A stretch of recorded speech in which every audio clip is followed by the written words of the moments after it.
How to send a message with laser special effect on iPhone. Hello everyone, this is Lisa from Create, Login and Delete. Now let's get started. Launch your messaging app. Here we go.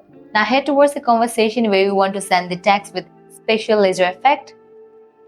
After you open the conversation, here you're going to find this message box. Type in your text. Once you type in the text, you will see this arrow icon over here. Press and hold on this icon. Different options will appear. Click on this option of screen.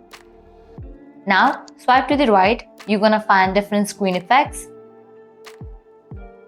Swipe until you find the laser effect.